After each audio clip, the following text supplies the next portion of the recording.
श्री हरिवंश महाराज जी, आपके चरणों में कोटि कोटि प्रणाम।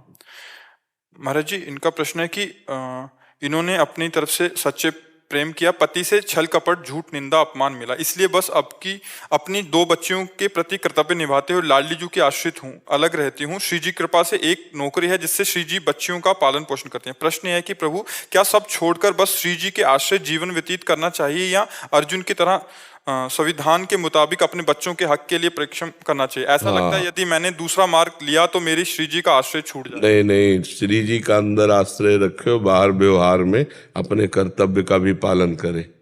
ऐसा नहीं कि आश्रय लेके चुपचाप बैठ जाओ, कोई साधु महात्मा नहीं हो। गृहस्थ हो, गृहस्थ में बच्चों के अधिकारानुसार उसके पिता से उसकी संपत्ति उनको दिलाए, कानूनी कार्रवाई भी होती है ना। तो जब बच्चियां पैदा किया है तो अब कर्तव्य, मान लो आप अलग हो गए हैं पर आप उन बच्चों की माँ हैं और उन बच्चों का पिता वो है, तो वो संपत्ति का अधिकार रखती हैं बच्चियां।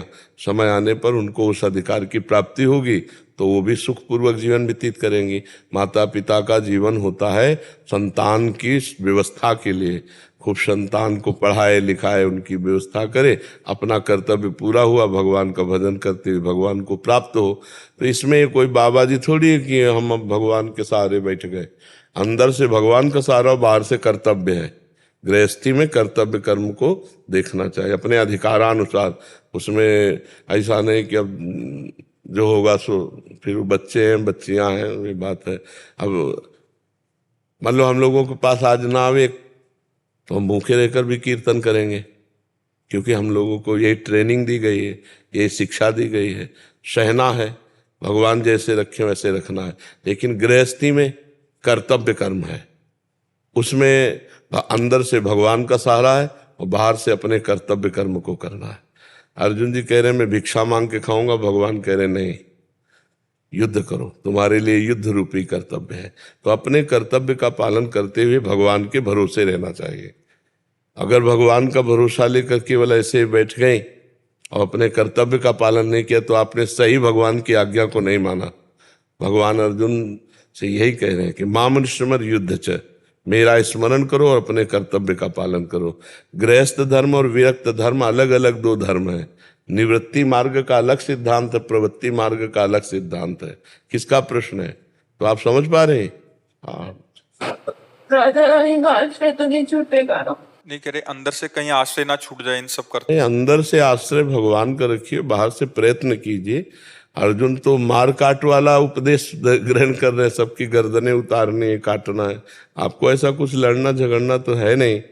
अगर बच्चे थोड़ा सयाने हो तो उनको उनके पिता के हक को दिला दीजिए, क्योंकि तभी उनका जीवन थोड़ा सुव्यवस्थित हो पाएगा। क्योंकि आपके पास इतनी सामर्थ्य तो दिखाई नहीं दे रही कि आप इतने सक्षम हो कि अपनी पुत्रियों को सब, तो उनके पिता के पास तो संपत्ति होगी ही ना।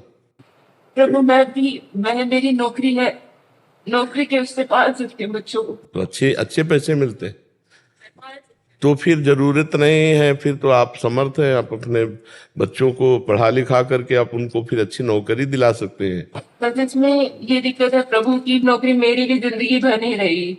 एज मतलब मदर होने के नाते दोनों बच्चों को पालने के लिए मुझे उनको टाइम देना पड़ेगा, तो शायद मुझे अपनी नौकरी छोड़नी पड़े। हाँ, पर कुछ तो ऐसी संपत्ति तो एकत्रित कर ही लीजिए जिससे उनके बच्चों का भविष्य उज्जवल हो जाए। क्योंकि आजकल पढ़ाई लिखाई में बहुत पैसा लगता है और बच्चे में कोई भेद नहीं। बच्चियां पढ़ लिख कर देखो, स्त्री ही तो हमारे देश की राष्ट्रपति है। देखो लड़कियां राइफल लिए हुए बॉर्डर पे खड़ी, किस बात में कम है पुरुष से? तो बच्ची का भेद तो रखना नहीं चाहिए। 2 बच्चियां मतलब 2 पुत्र हैं, कोई उसमें भेद नहीं। पढ़ा लिखा करके उनको अच्छे वो अपने अनुकूल वर वर्ण कर ले और बढ़िया गृहस्थी में जीवन व्यतीत है। कोई बात शोक की बात नहीं। अगर आपके पास ऐसे देखो, समस्याएं कई तरह की होती है, बड़ा संकटपूर्ण जीवन है, कभी भी कुछ भी कहीं भी। अब वो तो संपत्ति अगर उनको पिता की सहयोगी तो और ज्यादा उनको सहयोग मिल जाए। अगर आपके पास ऐसी पर्याप्त संपत्ति है तो फिर कोई किसी से फिर क्या लड़ाई झगड़ा करने की जरूरत है। बच्चों को पढ़ा लिखा कर आप उनको उनकी योग्यता प्रदान कर सके, इतनी संपत्ति है आपके पास वर्तमान में। हाँ शायद कर सकती हूँ, हाँ? कर लूंगी। हाँ, तो बस फिर हमें लगता है फिर अगर वो स्वेच्छा से दे दे तो दे दे, नहीं झगड़ा मत करो, क्योंकि राग द्वेष पूर्वक लड़ाई झगड़े से वो बच्चों की भी जिंदगी में वही संस्कार भर जाएंगे। आप अपनी मेहनत से कमाई करके उनका पालन पोषण करो, जैसे आप हो तो ऐसे उत्तम नौकरियां बच्चियों को मिल जाए तो उनका जीवन सार्थक हो जाएगा और आपका माँ होना धन्य हो जाएगा। आपने जो कर्तव्य किया ना, हाँ, वो भगवान देख रहे हैं ना कि आप कितना लड़ रही हैं, और लड़ करके आप अपने बच्चों को, अपने जीवन के सुखों का त्याग करके, मतलब पति से विलग रहना, अपने जीवन को तपस्या में व्यतीत करना है, हर सुख सुविधा है लेकिन उन सुख सुविधाओं को अपने बच्चे के लिए समर्पित करना। धन्य है तुम्हारी जैसी माँ ने। आजकल तो ऐसी भी माँ हो गई कि अपने सुख के लिए अपने बच्चों के गले दबा दिए। कैसी माँ? और एक माँ आप हो जो आप अपने को बलिदान कर रहे हो, बच्चों के लिए मेहनत कर रहे हो, अपने सुखों का त्याग कर रहे हो, तो यही त्याग भगवान की प्राप्ति में सहयोग होगा। तुम्हें प्रियाजों से कोई अलग नहीं कर सकता। सो सुख वांछा ही अलग करती है, भोग वासना ही भगवान से अलग करती है। और त्याग पूर्वक चाहे बच्चा हो चाहे परिवार हो, दूसरों के प्रति समर्पण का भाव, तो उसे भगवान का सहयोग मिलता रहता है, भगवान का आश्रय रहता है। आप अनाथ नहीं हो, नाथ अनाथर हित समर्थ मोहन श्री राधा।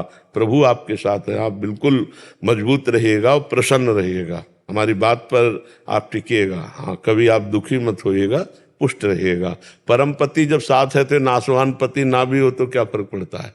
नाशवान पति मान लो साथ छोड़ दे तो परम पति तो साथ है, फिर क्या, मस्त रहो, भगवान साथ है।